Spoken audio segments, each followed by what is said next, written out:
Hello friends, this is DL Harry and welcome to our video. तो ये देखते हैं मार्केट में आज कैसे मूवमेंट्स हुए और कल हम मार्केट को किस तरीके से ट्रेड कर सकते हैं। तो यहाँ पर हमारे पास बैंक निफ्टी का डेली टाइम फ्रेम का चार्ट है। आप यहाँ पर देख सकते हैं कि एक डोजी टाइप की कैंडल बनी है और एक अच्छे अप ट्रेंड के बाद बनी है।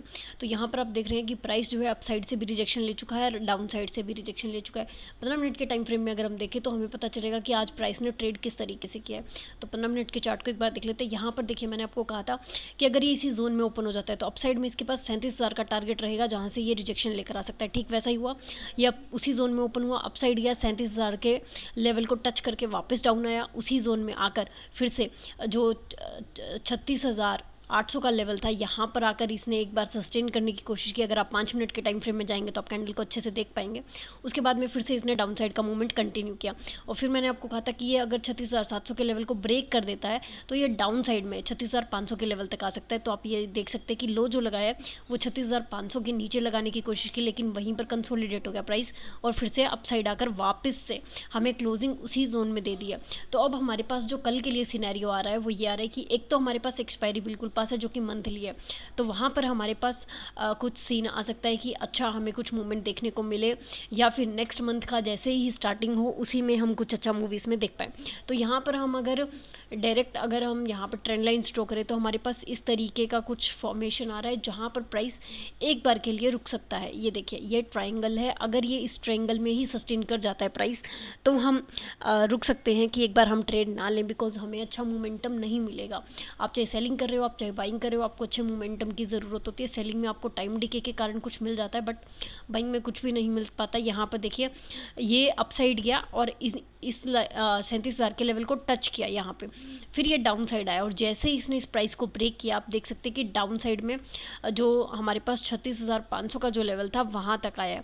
तो अगर आप इस तरीके से सेलिंग करते हैं, मीन्स अगर आपने यहीं पर मॉर्निंग में ही अगर आप पहले ही कैंडल को प्रिडिक्ट कर पाए हो, तो आपने अगर शॉर्ट किया हो 36,700 पुट को, तो आप अपसाइड का एक अच्छा मूव ले पाए होंगे। लेकिन अगर आप पहली कैंडल का मूवमेंट नहीं ले पाते तो वहाँ पर जब ये रिजेक्शन आपको कंफर्म हो जाता है कि प्राइस अभी रिजेक्शन दे रहा है, यानी कि आज के जो 15 मिनट का कैंडल था उसका लो ब्रेक हो रहा है, प्लस एक लेवल जो कि 36,700 का था वो ब्रेक हो रहा है, और आप डाउन साइड का व्यू लेते हैं तो आपके पास 200 पॉइंट बैंक निफ्टी में थे, यानी कि ऑप्शन में आपको एटलीस्ट 80 to 100 पॉइंट्स का मूवमेंट मिल गया होगा। ये वन वे आया बिकॉज, तो डीके के कारण आपको मिल जाता है। तो यहाँ पे 36,700 कॉल आप शॉर्ट कर सकते थे और डाउन साइड का ये मूवमेंट ले सकते थे 200 पॉइंट का।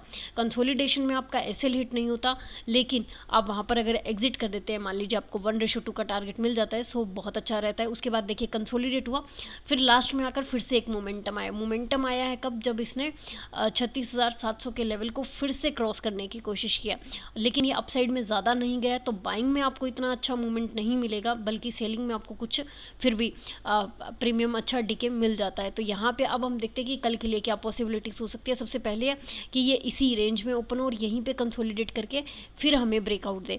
जब ये ब्रेकआउट दे रहा होगा तो यहाँ पर जो कैंडल बनेगी उतना ही मूवमेंट रहेगा कि यहाँ पर भी हमें पॉसिबिलिटी है कि इतना टारगेट आपको दे, अप या डाउन साइड में, दोनों साइड हम देख लेंगे। और अगर मान लीजिए कि ये गैप डाउन या गैप अप हो जाती है, किसी भी सिचुएशन में गैप अप होती है, मान लीजिए 37,000 के आसपास, तो अगर ये सस्टेन कर जाती है और फिर अपसाइड निकलता है तो आपको बहुत अच्छा अपसाइड का मूवमेंट मिल सकता है। ऐसे में आप 37,000 पुट को शॉर्ट कर सकते हैं। लेकिन अगर ये गैप डाउन खुलता है, और गैप डाउन खुलता है मान लीजिए 36,500 के आसपास, तो 36,500 पर सस्टेन करने के बाद अगर ये डाउन जाता है तो आप 36,500 कॉल को शॉर्ट कर सकते हो। लेकिन अगर ये ऐसा नहीं करता, मान लीजिए कि 36,500 के ऊपर सस्टेन कर जाता है और अपसाइड निकलता है, तो आप 36,500 पुट को शॉर्ट नहीं कर सकते, बिकॉज अपसाइड में आपके पास ये लाइन आ रही है जिसको ये रीचेक करके फिर डाउन जाना चाहिए। अगर आप ठीक ऐसे ही अगर ये गैप अप खुलता है और डायरेक्ट डाउन आना स्टार्ट होता है तो भी आपको कॉल को शॉर्ट नहीं करेंगे, बल्कि एक बार इस लाइन को चेक होने देंगे। अगर ये वापस से डाउन आना कंटिन्यू रखता है तब आप शॉर्ट कर सकते हैं, अदरवाइज अपसाइड का मूवमेंट आपको मिल सकता है एंड देन अगेन आप पुट को शॉर्ट कर सकते हैं। सो इस तरीके से सिचुएशन अप्लाई होती है कि ये ओपन कहाँ पर होता है, किस तरीके से प्राइस मूव करता है, अप साइड में डायरेक्ट निकलता है कंसोलिडेट होकर या रीचेकिंग के लिए आता है। तो प्रेफर कीजिए कि या तो कंसोलिडेट होकर प्राइस निकले अगर वो गैप अप या गैप डाउन है तो, या फिर वो रीचेक हो इन दोनों लाइंस में से किसी भी लेवल पे और फिर डाउन साइड का या अप साइड का आपको मूव दे उसी डायरेक्शन में। अगर इसी जोन में ओपन हो जाता है तो आप कल की ट्रेडिंग अवॉइड कर सकते हैं, बिकॉज आप देख रहे हैं कि अप साइड में इसके पास 37,000 का रेजिस्टेंस आ चुका है और डाउन साइड में इसके पास 36,500 का सपोर्ट आ चुका है। तो आप टोटली अवॉइड कर सकते हैं अगर ये कंसोलिडेट होता है। अगर ये कंसोलिडेट इसी जोन में ना होने की बजाय मान लीजिए कि एकदम से शार्प मूव देता है, तो आप अगर उस मूव को समझ पाते हैं तो आप वन वे मूव ले सकते हैं इन दोनों लेवल्स तक का, मीन्स 200 से 250 पॉइंट तक का मूव। अब हम एक बार निफ्टी को देख लेते हैं। निफ्टी में जो है अगर आप देखेंगे डेली टाइम फ्रेम पे ही हम देखेंगे निफ्टी को, यहाँ पर देख सकते हैं आप रेड कैंडल बन चुकी है। तो कल की पॉसिबिलिटी इस तरीके से हो सकती है कि कल भी इसमें एक रेड कैंडल बने जो इस लेवल को टच करे, यहाँ पर सपोर्ट ले, और या हो सकता है कि कल जैसे कल मंगलवार है और मंगलवार और बुधवार 2 दिनों में ये इस लेवल को टच करे और वीरवार को हमें यहाँ पर एक अपसाइड का मूव देखने को मिले, यानी कि बायर्स आ जाएं लास्ट एक्सपायरी वाले दिन, और सेलर्स क्योंकि है अभी 2 दिन बाकी हैं एक्सपायरी में, तो वो उन 2 दिनों में अपनी पोजीशंस को स्केयर ऑफ करे और फिर इसमें हमें बाइंग देखने को मिले। या हो सकता है जैसे ही नेक्स्ट मंथ की स्टार्टिंग हो तब हमें इसमें बाइंग देखने को मिले, तब तक ये कंसोलिडेट हो जाए। तो ऐसी पॉसिबिलिटीज़ हो सकती हैं। हम सिर्फ पॉसिबिलिटीज़ पर यहाँ पर बात कर रहे हैं कि किस लेवल तक वो जा सकता है। यहाँ पर आप देख रहे हैं HDFC बैंक हाई लगाया 1404 का, बट क्लोजिंग 1400 के ऊपर नहीं दे पाए, जो कि इसके लिए साइकोलॉजिकल लेवल है। प्लस हमारे पास ये रेजिस्टेंस जोन आ रहा है जिसमें क्लोज करना बहुत ज़रूरी है। तो अब अगर ये कल हाई क्रॉस करके इसमें क्लोज कर देता है तो हमारे पास इसमें अपसाइड का व्यू आएगा। अदरवाइज़ ये कंसोलिडेट हो सकता है, बिकॉज आज की कैंडल काफ़ी बड़ी बन चुकी है, तो हो सकता है इसी के इनसाइड या इसी को एनगल्फ करते हुए कैंडल बने और फिर ये अपसाइड का मूव दे। नेक्स्ट हमारे पास है एक्सिस बैंक। एक्सिस बैंक में अगर आप देख रहे हैं तो एक रेड कैंडल बन चुकी है, तो पॉसिबिलिटी ये है कि कल एक छोटी ग्रीन कैंडल बने या फिर यहाँ पर गैप डाउन ओपन होने के बाद बायर्स इसमें कंटिन्यू करें और हमें एक डाउन साइड से आती हुई एक ग्रीन कैंडल देखने को मिले। अगर ये मान लीजिए कि इसी जोन में कहीं ओपन हो जाता है, इसी बॉडी के इनसाइड में कहीं ओपन हो जाता है और फिर बायर्स इसमें आते हैं, तो हम फिर से इसमें एक ग्रीन कैंडल देख पाएंगे और ट्रेंड जो है वो कंटिन्यू हो जाएगा। नेक्स्ट हमारे पास है ICICI बैंक। ICICI बैंक में अगर आप देख रहे हैं तो एक रिजेक्शन कैंडल बन चुकी है। जो क्लोजिंग हुई है वो साइकोलॉजिकल लेवल पर हुई है बिल्कुल। जो रिजेक्शन आई है वो आप देख सकते हैं कि प्रीवियस जो हमने लेवल कहा था ये वाला की रेजिस्टेंस का काम कर सकता है 818 से 820 के आसपास, तो आज का हाई 817.80 का लगा है और वहीं से रिजेक्शन आ गई है। अगर कल ये इसमें लो को क्रॉस कर देता है तो हम इसमें फिर से एक डाउन साइड का मूवमेंट देख पाएंगे, जो कि हमें इसमें फिर से ये जो हाई लगाया है हमारा इसी लेवल तक वापस से रीचेक करने के लिए आ सकता है।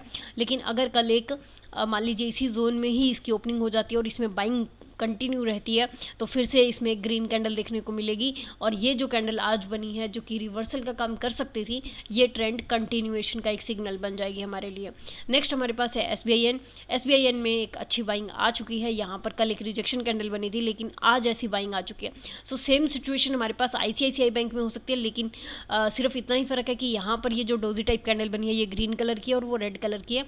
लेकिन अगर ट्रेंड को कंटिन्यू होना हुआ तो इसी तरीके की ग्रीन कैंडल हम कल ICICI बैंक में देख पाएंगे।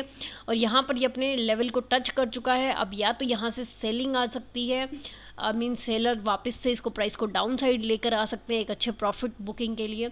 अगर बायर्स इसमें हैवी रहते हैं तो ये फिर से इस लेवल तक जाने का बिल्कुल प्लान करेंगे, बिकॉज ये लेवल बहुत ज़्यादा स्ट्रॉन्ग है। तो बायर्स चाहेंगे कि इसी लेवल के बीच में कहीं इनको क्लोजिंग मिले। प्लस हमारे पास पॉइंट ये है कि ये 500 जो कि साइकोलॉजिकल लेवल था इसको क्रॉस कर चुका है। नेक्स्ट हमारे पास है कोटक बैंक। कोटक बैंक में अगर हम देख रहे हैं तो डाउन साइड की एक कैंडल बनी है। हमारे यहाँ इसमें अपसाइड का व्यू था कि ये यहाँ तक एटलीस्ट जाए अगर ये इस हाई को क्रॉस कर देता है तो, लेकिन ऐसा नहीं हो पाया। आज मार्केट उसी जोन में ओपन हुआ, अपसाइड गया ज़रूर लेकिन हाई को क्रॉस नहीं कर पाया, फिर से डाउन आया। सेलर्स इसे फिर से 1800 के नीचे लेकर आ चुके हैं। तो यहाँ पर अगर कल बायर्स इसको 1800 के ऊपर लेकर जा पाते हैं तो ये इसी जोन में कंसोलिडेट हो जाएगा। लेकिन अगर सेलर्स अपना मूव कंटिन्यू रखते हैं और अपने लो को क्रॉस कर देता है ये प्राइस, तो ये वापस से इसी जोन के जो इसका रेजिस्टेंस था पहले यहाँ तक आ सकता है। मीन्स जो गैप फिल हो चुका है ये वापस से उसी लेवल तक आ सकता है और फिर हम इसमें कोई अपसाइड का मूव देख सकते हैं। ऐसा होगा तो यहाँ पर हमारे लिए ये जो ट्रेंड है, अब ट्रेंड जो भी कंटिन्यू हो रहा था इसमें थोड़ा डाउट आ सकता है। अभी फिलहाल के लिए आप देख सकते हैं कि प्रीवियस लो ये है, अगर ये क्रॉस हो जाता है तो ये फिर से डाउन आ सकता है। लेकिन अभी फिलहाल के लिए इसके पास एक लेवल है जो इसको सपोर्ट का काम दे सकता है और यहाँ पर बायर्स अपनी पोजीशन बना सकते हैं ताकि ये ट्रेंड कंटिन्यू हो जाए अपसाइड के लिए।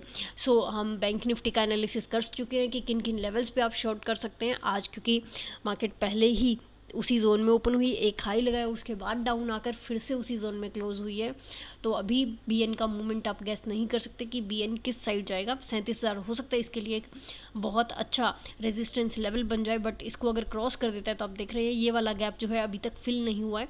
ये गैप फिल होगा तो यहाँ पर हमारे पास 37,200 से 300 के बीच में कोई टारगेट आएगा जहाँ पर प्राइस वापस से सस्टेन कर सकता है, या उसको ब्रेक करने के बाद एक अच्छी मूवमेंट हमें फिर से इसमें देखने को मिल सकती है। तो आज के लिए इतना ही फ्रेंड्स, मिलते हैं नेक्स्ट वीडियो में। Till then thank you and happy trading.